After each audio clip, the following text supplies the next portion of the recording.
Presiden Amerika Serikat Donald Trump mengklaim bahwa kemampuan militer Iran telah mengalami kerusakan besar akibat serangan yang dilakukan Amerika Serikat dalam beberapa bulan terakhir.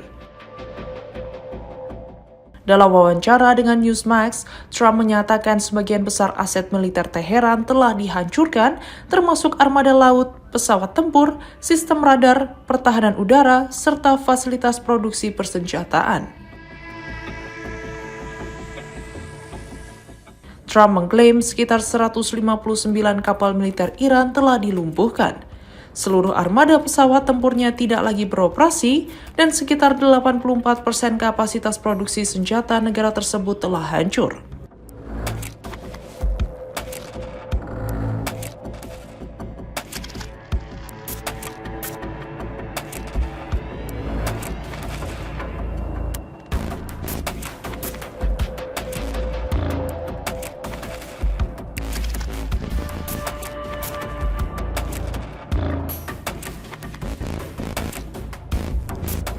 Menurutnya, kondisi Iran saat ini jauh berbeda dibandingkan 4 bulan lalu dan menyebut operasi militer Amerika Serikat telah membawa kemampuan pertahanan Iran kembali ke zaman batu.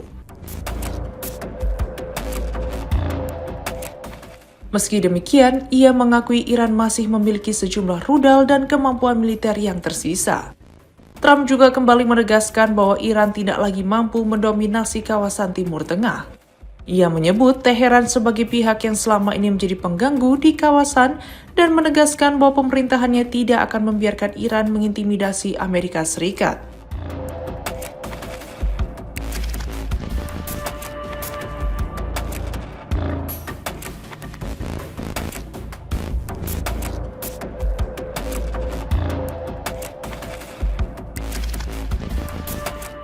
Di sisi lain, perselisihan mengenai kendali atas Selat Hormuz terus memanas.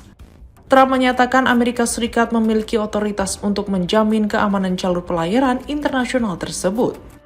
Namun Iran menegaskan bahwa pengelolaan Selat Hormuz berada di bawah kewenangan Teheran dalam kerangka koordinasi dengan Oman.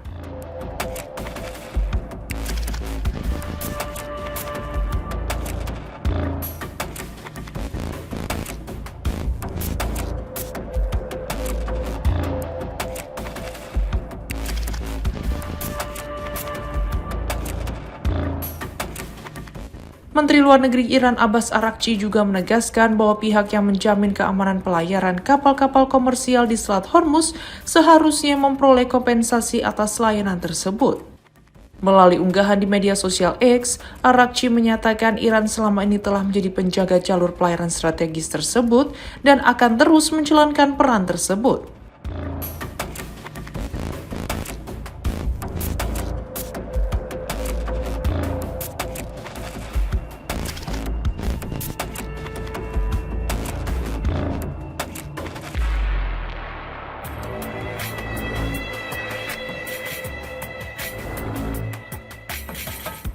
Sementara itu, Iran menyatakan angkatan bersenjatanya siap melanjutkan serangan balasan terhadap setiap aksi militer Amerika Serikat. Di lapangan, Teheran juga dilaporkan memperketat pengamanan di Selat Hormuz. Sejumlah laporan menyebutkan adanya kapal dagang dan tanker minyak yang diblokir maupun diserang, sehingga meningkatkan kekhawatiran terhadap keamanan jalur pelayaran dan potensi gangguan terhadap pasokan energi global.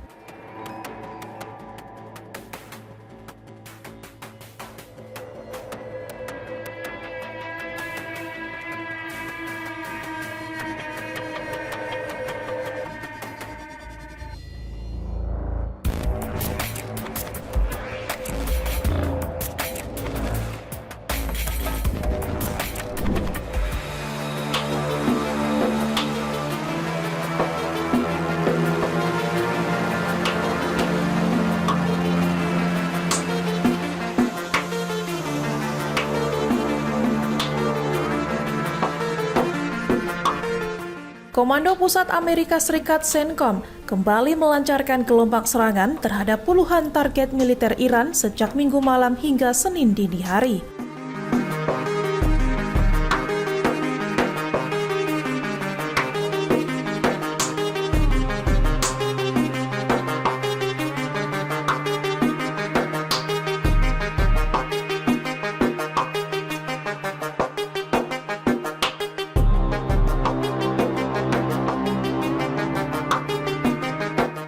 CENTCOM mengeklaim telah menghantam lebih dari 300 target militer Iran dalam 3 malam berturut-turut sepanjang pekan ini.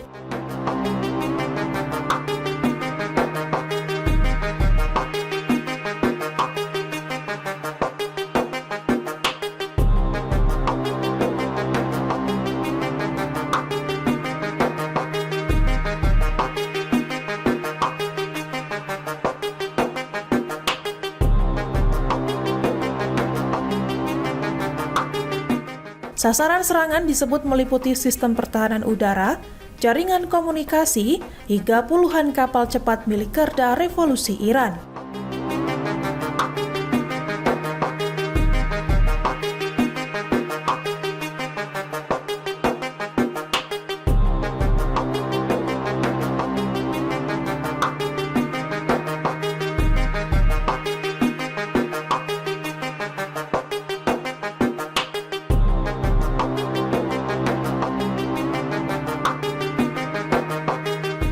Serangan terbaru dipicu aksi Garda Revolusi Iran yang menembaki kapal kontainer berbendera Siprus KFS Galaxy di Selat Hormuz hingga 1 awak kapal dilaporkan hilang.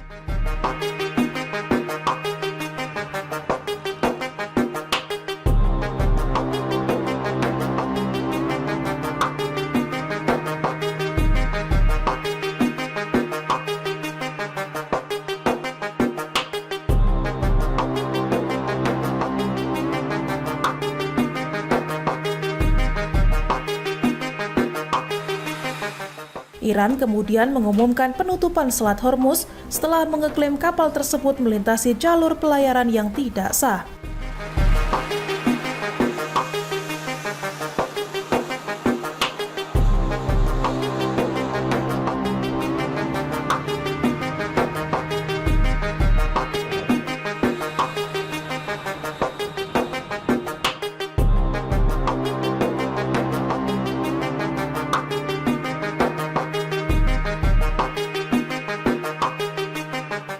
Media pemerintah Iran melaporkan serangan Amerika Serikat juga menghantam sebuah stasiun pompa air pertanian di kota Mashhad yang menewaskan 1 warga sipil dan melukai 4 lainnya.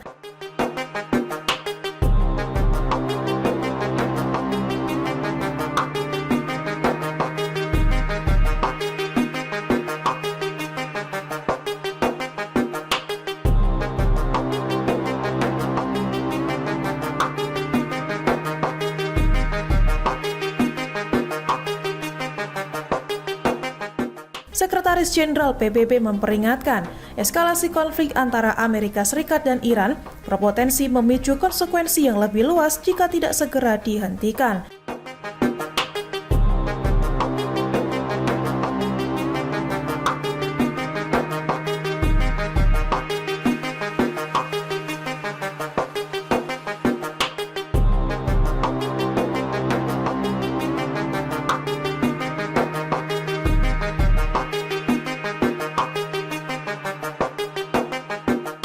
Sejumlah negara di kawasan Teluk serta Pakistan turut mengecam meningkatnya ketegangan dan serangan yang menyasar kapal dagang di kawasan tersebut.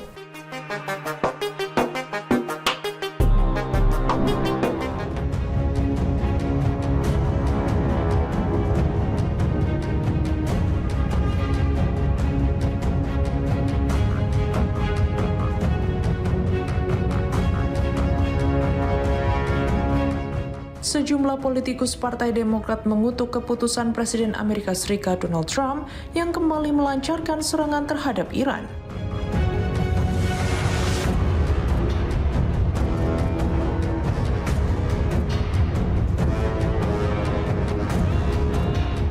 Mereka menilai langkah tersebut bertentangan dengan mandat Kongres dan beresiko memperluas konflik di kawasan Timur Tengah.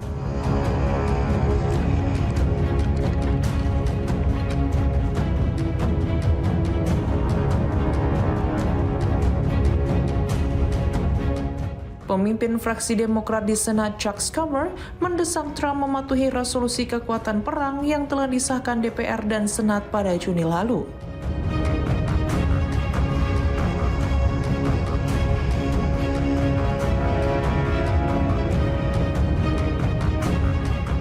Resolusi tersebut mengarahkan Presiden untuk menarik pasukan Amerika Serikat dari keterlibatan dalam permusuhan dengan Iran.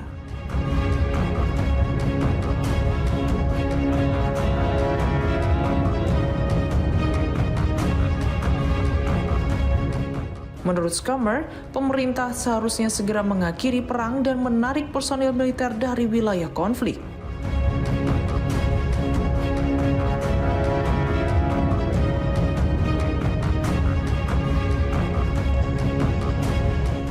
Senator Adam Schiff juga menilai perkembangan terbaru menunjukkan pentingnya Kongres menegaskan kembali kewenangannya dalam memutuskan penggunaan kekuatan militer.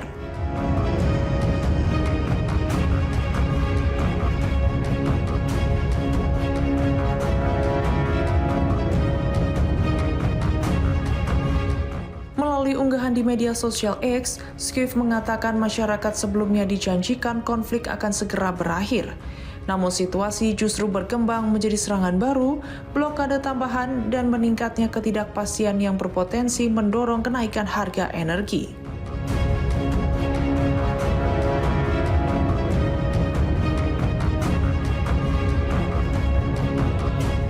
Senada dengan itu, anggota DPR Amerika Serikat Joe Morelle menyebut serangan terbaru terhadap Iran sebagai bentuk eskalasi lanjutan dalam perang yang menurutnya tidak memiliki dasar hukum yang jelas.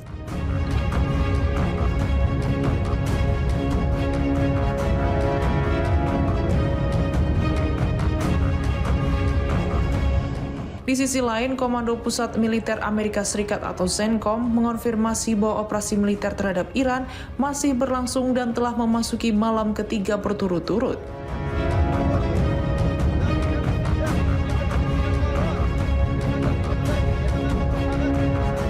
Menurut CENTCOM, seluruh sasaran yang diserang berkaitan dengan upaya Iran mengendalikan Selat Hormuz, termasuk pos penjaga pantai, banggar pelindungan,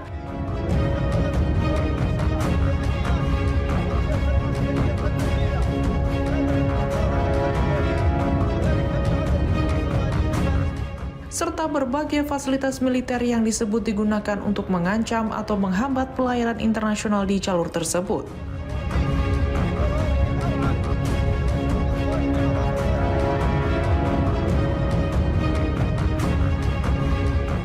Presiden Donald Trump turut membenarkan bahwa operasi militer masih berlangsung.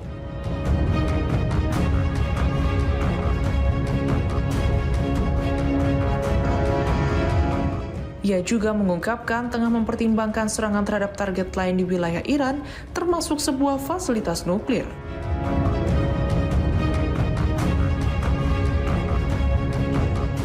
Jika rencana tersebut dilaksanakan, serangan itu akan menjadi aksi militer pertama yang kembali menyasar wilayah pedalaman Iran sejak gencatan senjata sebelumnya diberlakukan, sehingga berpotensi meningkatkan eskalasi konflik secara signifikan.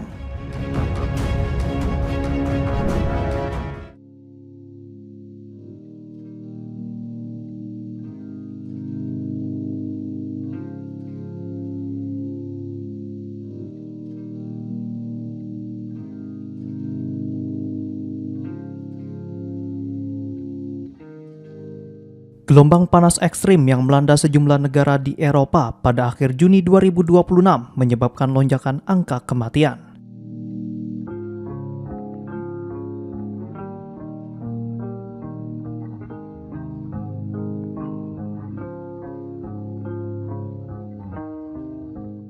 Berdasarkan data Euromomo, lebih dari 10.000 kematian berlebih tercatat selama periode tersebut, seiring suhu udara yang memecahkan rekor di berbagai negara.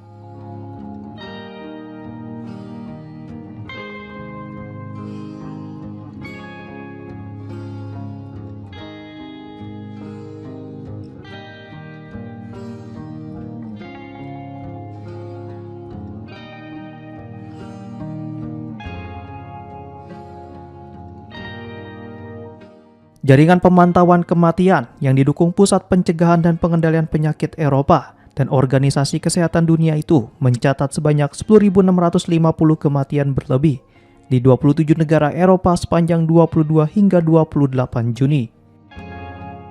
Dari jumlah tersebut, lebih dari 9.000 korban merupakan warga berusia 65 tahun ke atas. Euromomo menyebut angka tersebut jauh melampaui proyeksi normal untuk periode yang sama. Menurut Vestergaard, gelombang panas ekstrim menjadi penyebab paling masuk akal di balik peningkatan angka kematian tersebut.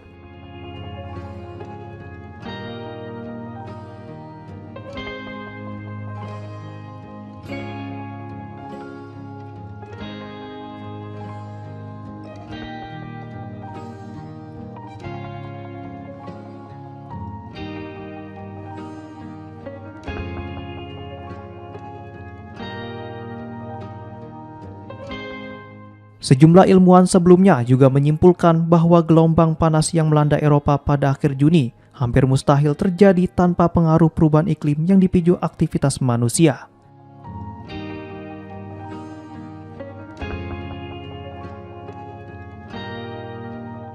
Suhu ekstrim dapat memicu berbagai gangguan kesehatan seperti serangan panas, serta memperburuk penyakit kardiovaskular dan gangguan pernapasan. Kelompok lanjut usia menjadi populasi yang paling rentan terhadap dampak tersebut.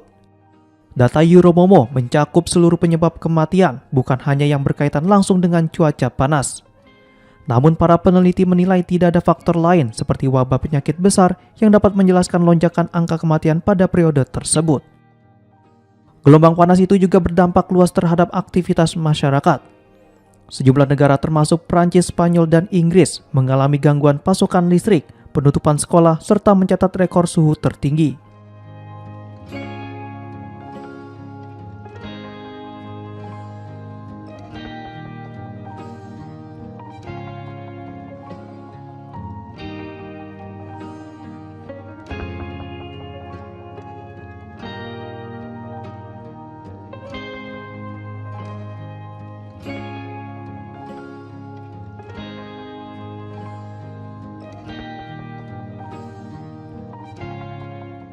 Meski tidak merinci jumlah kematian berdasarkan negara, Euromomo menyebut Prancis dan Belgia sebagai dua negara dengan tingkat kematian berlebih yang tergolong sangat tinggi pada pekan terakhir Juni.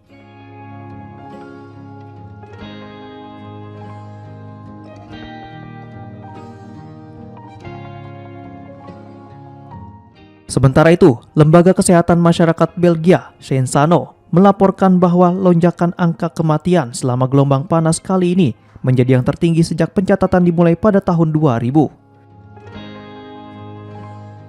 Di sisi lain, sebuah studi ilmiah yang dipublikasikan pada Senin 13 Juli memperkirakan sekitar 2.700 orang meninggal akibat dampak panas ekstrim di Inggris dan Wales selama gelombang panas yang terjadi pada Mei hingga Juni 2026.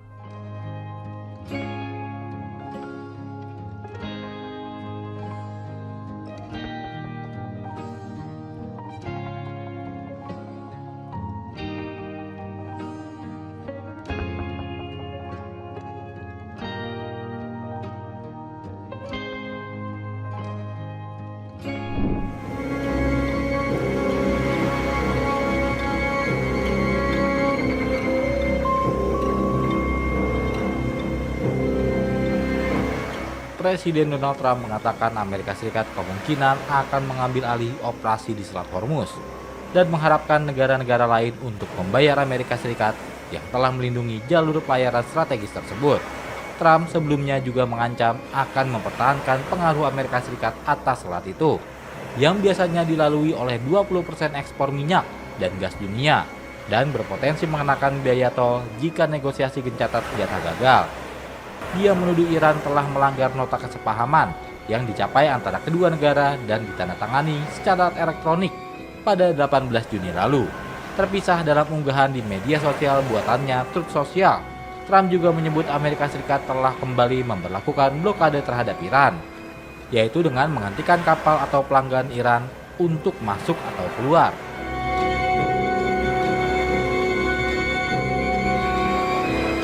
Pusat Informasi Maritim Gabungan yang dipimpin Angkatan Laut Amerika Serikat kemudian menambahkan bahwa blokade itu akan dimulai pada Selasa 14 Juli 2026 pukul 20 GMT.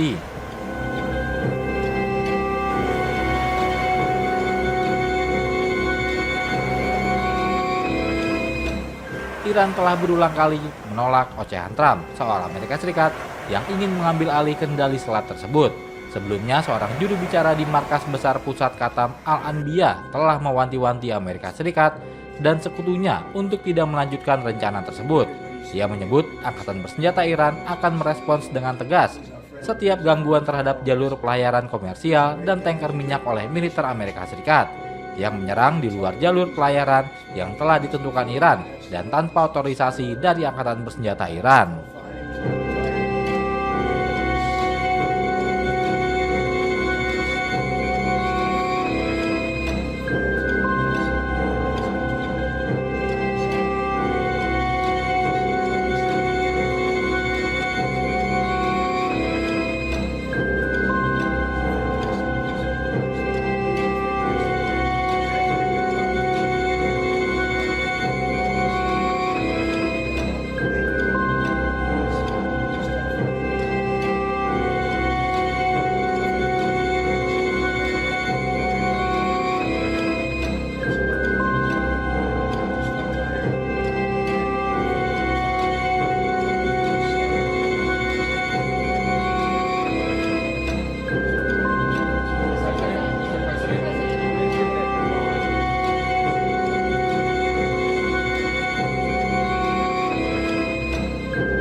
Aktivitas militer Amerika Serikat di kawasan Timur Tengah terpantau semakin intensif seiring berlanjutnya operasi militer terhadap Iran.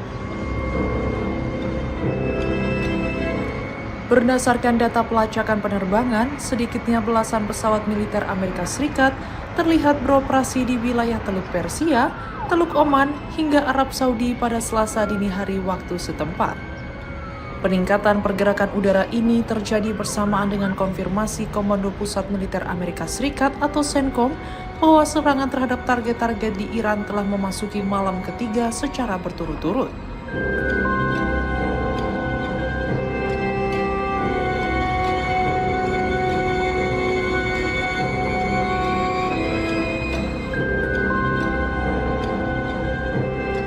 Armada yang terpantau didominasi pesawat tanker pengisian bahan bakar di udara terdiri dari 9 KC-135R dan 2 KC-46A. Keberadaan pesawat-pesawat ini berperan penting dalam mendukung operasi tempur karena memungkinkan jet tempur dan pesawat pengebom mengisi ulang bahan bakar saat masih berada di udara. Dengan kemampuan tersebut, pesawat tempur dapat bertahan lebih lama di area operasi tanpa harus kembali ke pangkalan, sehingga jangkauan dan efektivitas misi meningkat. Selain pesawat tanker, Amerika Serikat juga mengerahkan sejumlah aset pengawasan udara.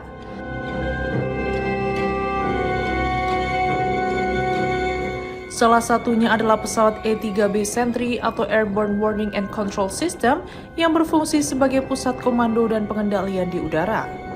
Berbekal radar jarak jauh, pesawat ini mampu memantau area operasi yang sangat luas dan mendeteksi ratusan sasaran secara bersamaan, termasuk pesawat, rudal, drone, hingga kendaraan militer di darat. Informasi yang dikumpulkan kemudian digunakan untuk mengordinasikan pergerakan pasukan dan memberikan peringatan dini terhadap ancaman. Turut berada di kawasan adalah pesawat patroli maritim P-8 Poseidon milik Angkatan Laut Amerika Serikat. Pesawat ini memiliki tugas utama melakukan pengintaian di wilayah laut, memantau aktivitas kapal perang maupun kapal selam, serta mengamankan jalur pelayaran strategis. Kehadirannya dinilai penting mengingat meningkatnya ketegangan di sekitar Teluk Persia dan Selat Hormuz yang menjadi salah satu jalur distribusi energi paling vital di dunia. Pengerahan berbagai jenis pesawat pendukung tersebut menunjukkan bahwa operasi Amerika Serikat tidak hanya mengandalkan serangan udara, tetapi juga didukung kemampuan pengisian bahan bakar, pengawasan, intelijen, serta koordinasi tempur secara real-time. Langkah ini mengindikasikan kesiapan Washington untuk mempertahankan operasi militer dalam jangka waktu yang lebih panjang di tengah meningkatnya eskalasi konflik dengan Iran.